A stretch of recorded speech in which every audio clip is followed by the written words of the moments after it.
Hello everyone, I'm Scott with Hammers High Television. We're here with a good friend of mine, Mickey Ritchell, one of probably the oldest carnival glass auctioneers still around. He's from Boonville, Missouri. So let's talk to Mickey a little bit about carnival glass. So Mick? Yes, sir. So when did you start auctioneering? Well, been in business over 40 years. I've been retired 3 years, so it's been a while. Been a while? Yes, sir. Now, I was talking to you earlier, you was telling me that your dad was an auctioneer also. Yes, sir. Okay. Did he sell carnival glass too? He sold a little bit of everything, but it's mostly in the antique line, and then he followed with the carnival glass because that's what he liked. Really? So you started selling, when was the heyday for carnival glass really? Well, that's a hard call. Some different members of the economy changes, but I can say in the mid 90s, Mid-90s? there was a lot of people involved, and prices seemed to be escalating more than ever, and there was more articles written by antique magazines, more attention was brought, clubs were progressing with new memberships, and associations putting on their own individual meetings and stuff, and just Sure. a lot of attention. And I think this went on till our wonderful economy in 2008 made some changes, so naturally everything changed. Everything changed. Everything changed. Everything But changed. glass was strong. Right. Well, All antiques were strong, but Carnival really jumped out ahead. I noticed over the last few years that antique furniture and stuff's really took a hit. It has, because no disrespect, I was young once. But I think the homes have become smaller. There's no dining room, so they don't need the dining room table. They don't need to find crystal. They don't need to find silver. They don't need the china closet. Right. Everything's become more barbecue grills, fast food, smaller homes, Right. on the go more, recreation. It's almost like we live in a throwaway world. Right. They don't really want to keep the good stuff like they had before. You know? Microwave, paper plates. That's it. You know, That's it. you get so many changes. But let's talk about carnival glass a little more. You was a collector also. Oh yes. So what was your favorite pattern? What did you like the most? Well, I don't know. That's a I tough one. liked it all, but I remember the first piece I bought Okay. was a blue old soldiers and sailors plate. Okay. I bought it from a lady up by Quincy, Illinois. I won't name the place. It was an antique shop. I was about 15 or 16 years old, going with my dad. Wow. And I said, I'd sure like to buy that. And she said, well, you got any money? I said, well, I don't have but $10. And she said, well, I want $40. You can pay me the rest when you come back through. So I bought that for $40, a blue soldier and sailor's plate. That's a deal. In Quincy. I got back home and I sold that to a friend. I thought it was a friend, but we made the deal. It was all up and everything. And he gave me $450 for that plate. Oh yeah. And I thought, this is what I want to do. Why sure. Absolutely. I want to buy and sell carnival glass. So I just started buying and collecting everything. But I always had an eye for, but try to pick what was pretty. Yeah. And if it was pretty, I knew it was expensive. Pretty goes a long ways, doesn't it? Mm-hmm. Absolutely. Yeah. And it always But, costs more to go first class. Oh, it always does. It always does. Now, I know you had a large collection of vases. Mm-hmm. And so was the tree trunks or were they a little bit of everything or? Well, I'll put it this way. A lot of them were Northwood. Right. A lot of tree trunks. I had all the regular size. I had most of the mid-size. Never owned an aqua opal mid-size. And then I had a lot of the funeral vases, rustic, with what they called the plunger base. Mm-hmm. Not a lot of them, but I had about 20 of them. And I liked vases, but at that particular time, they're not. I think vases now in this day and world are more popular than they ever was. I'll agree. There's probably more vase collectors right now than than they've been any time. Because there for a while, they were affordable, but they also were space takers, and it just seemed like all at once, which not all at once. It's been 30 or 40 years they've come to the front, Right. and they're very popular. Plates used to be everything because they was easy to display. Yeah.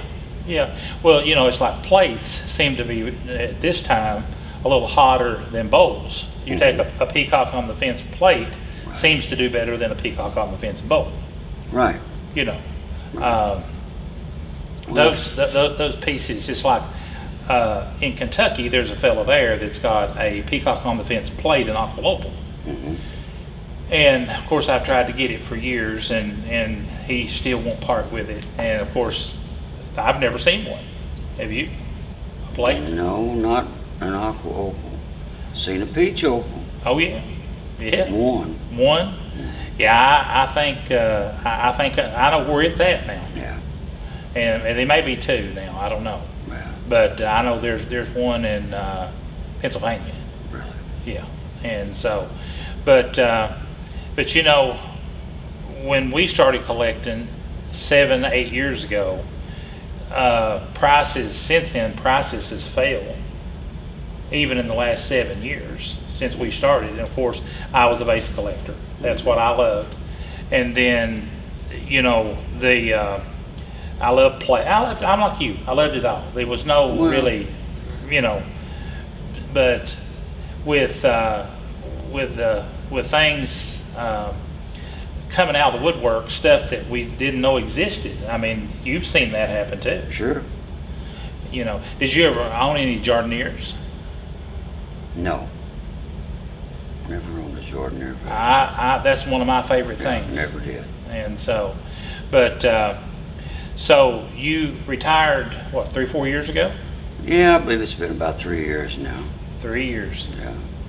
And you auctioneered with Carnival Glass for about how many years? Well, a good 35 years at least. 35. At least, maybe 40. Just talking to people when I first got into this, everybody would mention your name. And it always kind of made me wonder that, who is this guy? Who is this guy, Mickey? And everybody's like, man, if you've never been to one of Mickey's auctions, you need to go, And so you made a lot of friends through the years, haven't you? Well, yeah. Met a lot of people. Met a lot of people. I just pretty well did my own thing. I never traveled like some of the other auctioneers. I just kind of stayed in my own turf and never wandered out, but I met a lot of people, sold a lot of glass. And I think I could have gone a long ways if I wanted to travel, but I just kind of my own boy, and I never wanted to do that. Have you ever wondered how many pieces of glass you've sold? Yeah, I tried to figure up one time and I never did. You didn't have fingers and toes. Yeah, because I had an auction for myself when I quit of equipment and stuff.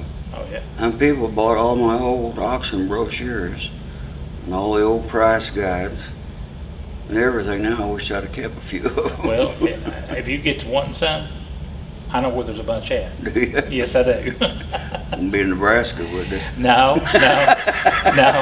They might be in Kentucky. Might be in Kentucky. Yeah. We're picking up a collection. These people had stacks of them. They're like, hey, look here, there's some of Mickey's, old brochures. I had a lot of different auctioneers and stuff. That's amazing. It really is. Well, if you get to wanting some, I know where there's a bunch at. Do you? Yes, I do. Wouldn't be in Nebraska, would they? No. They might be in Kentucky. Might be in Kentucky. Yeah. We're picking up a collection. These people had stacks of them. They're like, hey, look here, there's some of Mickey's, old brochures. I had a lot of different auctioneers and stuff. That's amazing. It really is. But we're going to take a little break, and we're going to come back and talk to Mickey about the past, present, and the future where we think Carnival Glass is going to go. So we'll be right back. Hello everyone, I'm Scott with Sheffield Auctions. Each week we get several calls wanting to know how to go about getting us to sell their glass, their Carnival glass, their Art glass, Fenton glass. So this is what we do. We will come to your home. We will bring totes and wrapping and all those things. Suzanne will bring her laptop and her computer. We sit down and we do a full inventory of everything that you have. We will tell you the color, the maker, if it has any damage. All those things will be put on your list. So then when we go to sell your glass, we'll always let you know before the auction. If you have more than one auction, we'll always let you know. Once it's sold, you will get a check from us within 30 days, which is state law. Also, you will get a list of everything that was sold in that auction. So then you can compare it to the list that we give you that we took. And if you have more than one auction, you can do a little check-off sheet. So it works out just great. That's pretty much just that simple. We do all the work. We're fully insured for $2 million.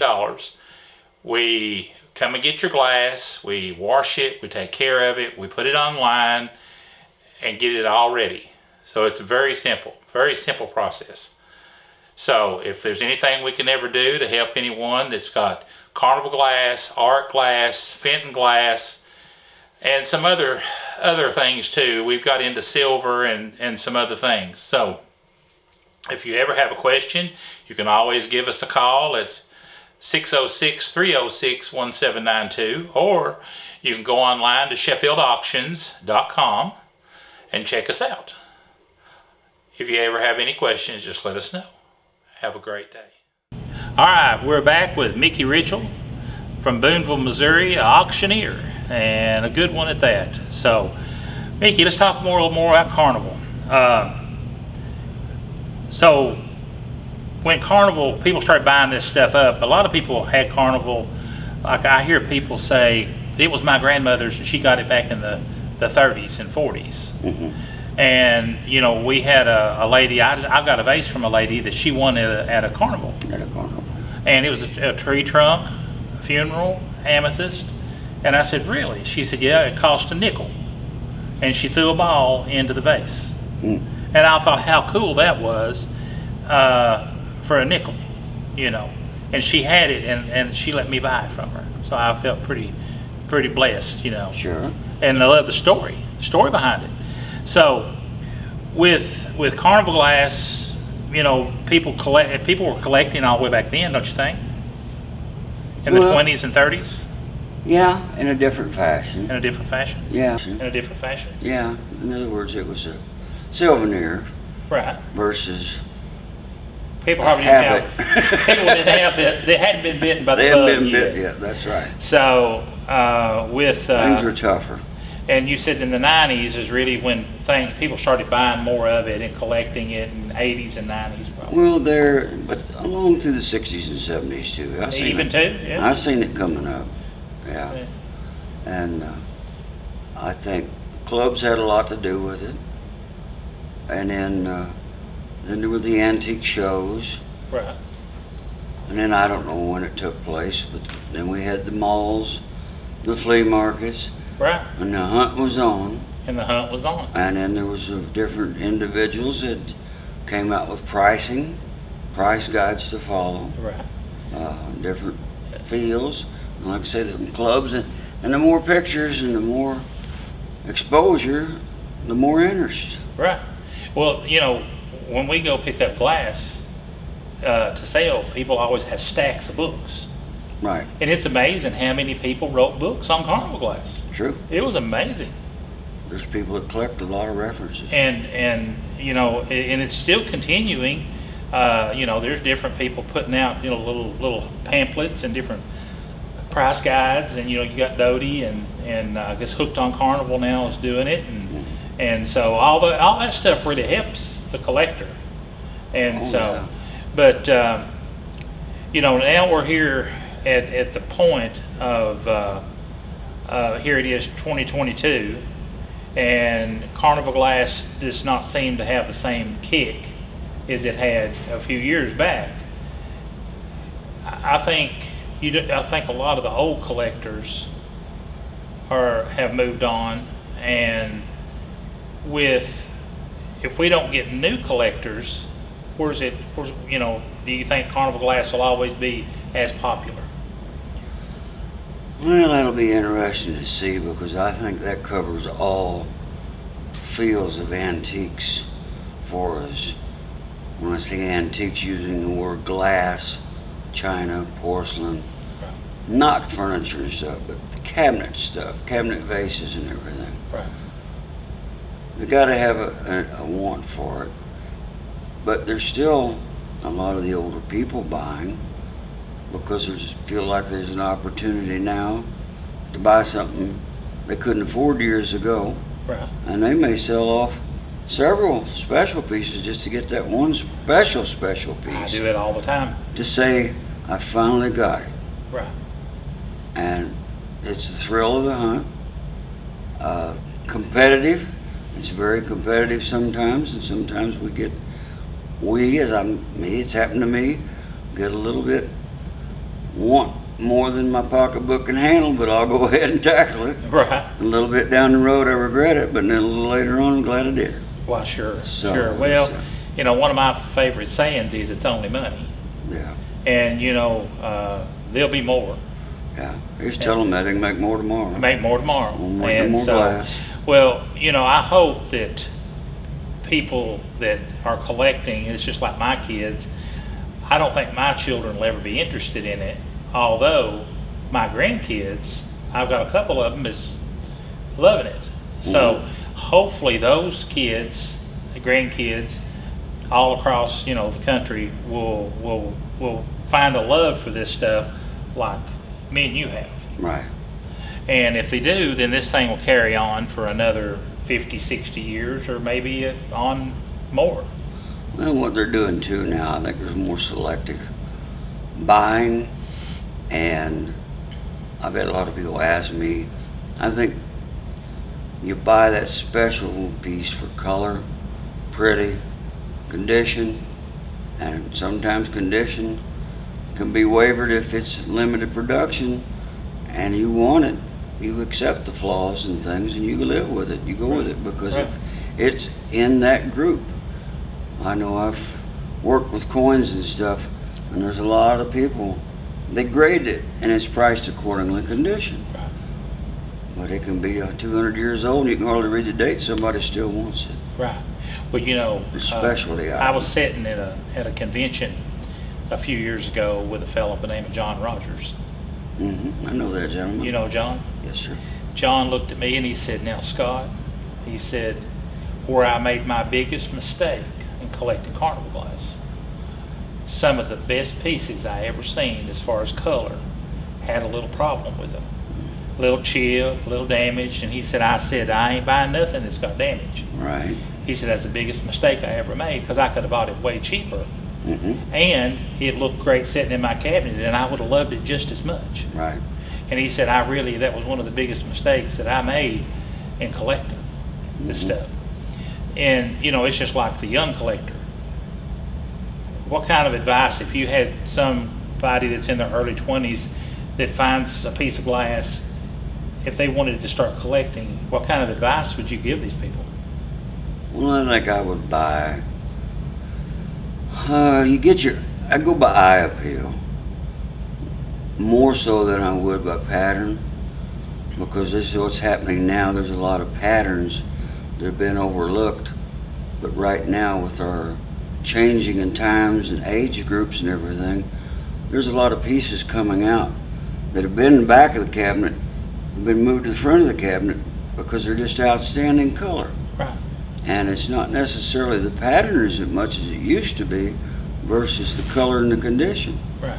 But color carries a lot of weight, Well, an awful lot, and it it's does.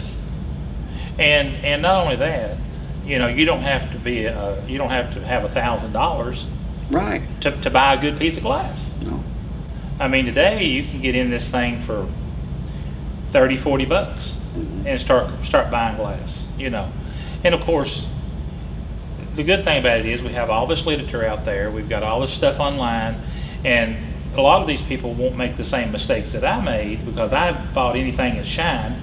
And and of course, Indiana glass Right. is still Carnival glass, although it's newer and it's not like the old stuff that me and you Right. are accustomed to. And the good thing about it is I think there's enough information out there if people want to seek it out that they'll be able to find something they really like. True, and there's different variations of collectors. There's some of them, we'll say like ourselves, bought the earlier pieces. Now there's a group of individuals at a different age, and not necessarily young people. There's some older people find enjoyment in buying the Indiana glass.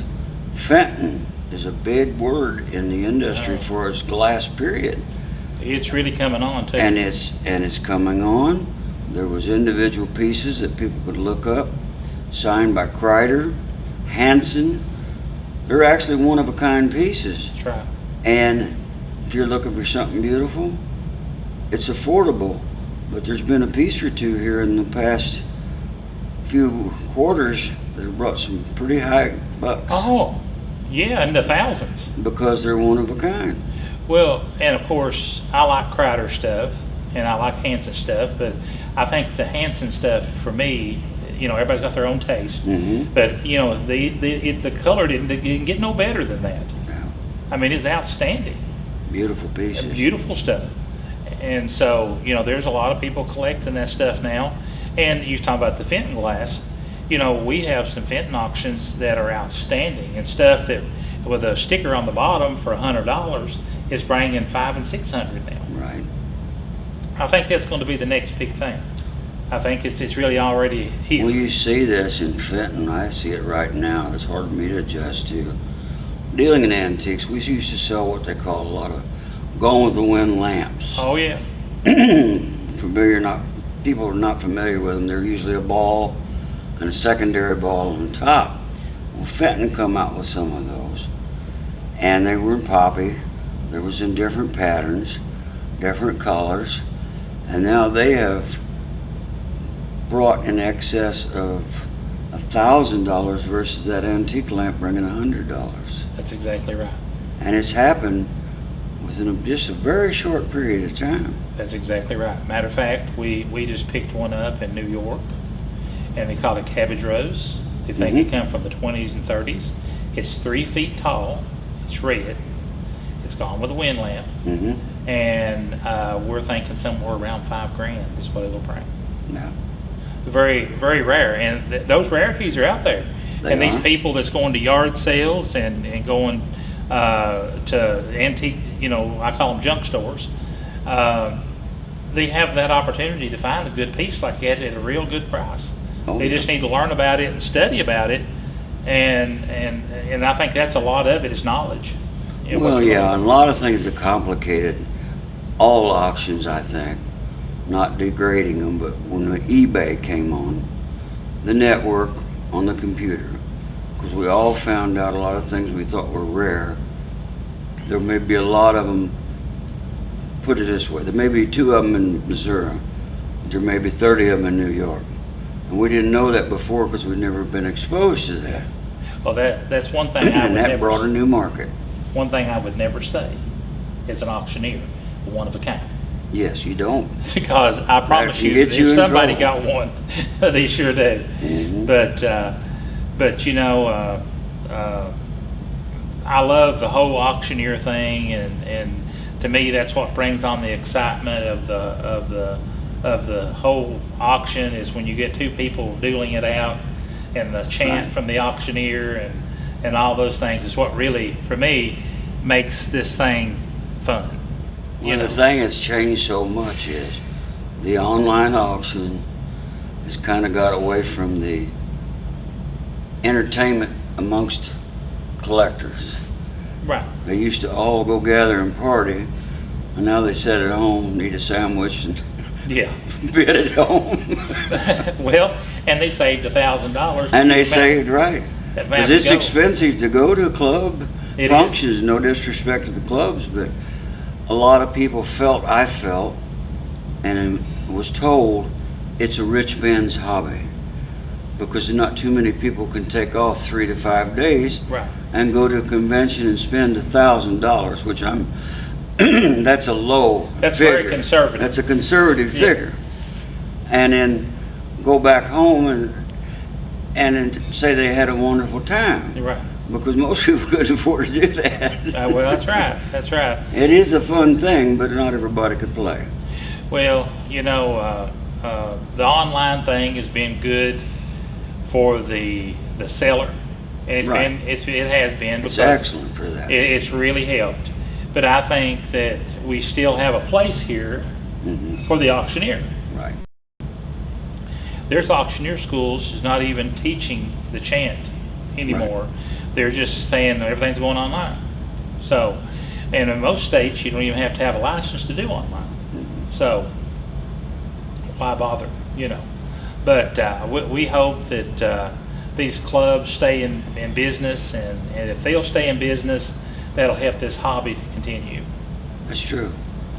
When the excitement and the fun is over, that's when it'll hurt the Yeah, most. because they have back home, I don't know how the terminology would be.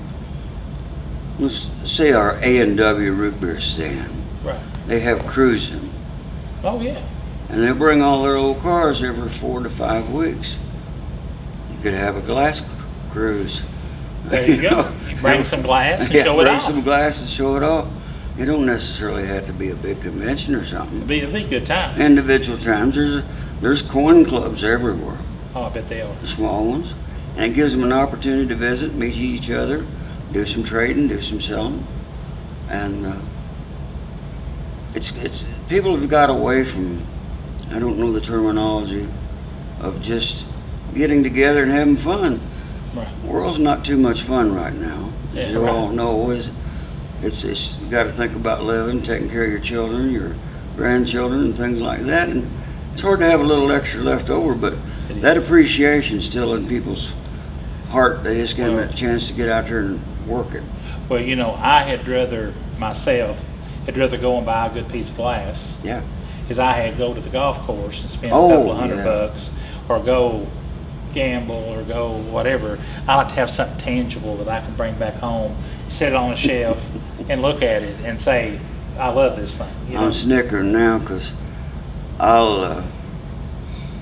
love my wife, but she likes to go to the boat Yeah. occasionally, and she says something. I lost something like that. I said, well, I lost a bowl tonight. I would rather went to the auction and bought another bowl. Well, the good thing about it is you can always turn that around and sell it. Yes, I had something At least left. you have something tangible, you Right. know.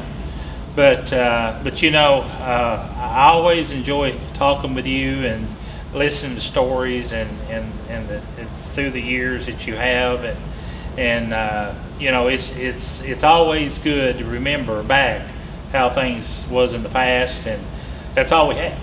Right. Is memories. And so, you know, I appreciate you coming here Well, and being with us, and appreciate you asking me. And you know, look forward to hearing you auctioneer again, and I think it'll be fun. Well, we'll see what happens. I think it'll be a good 200, 200, we'll get 200, we'll get 200, we'll get $100 bill. I'm going down to the basement to get you a bargain. 20, 25.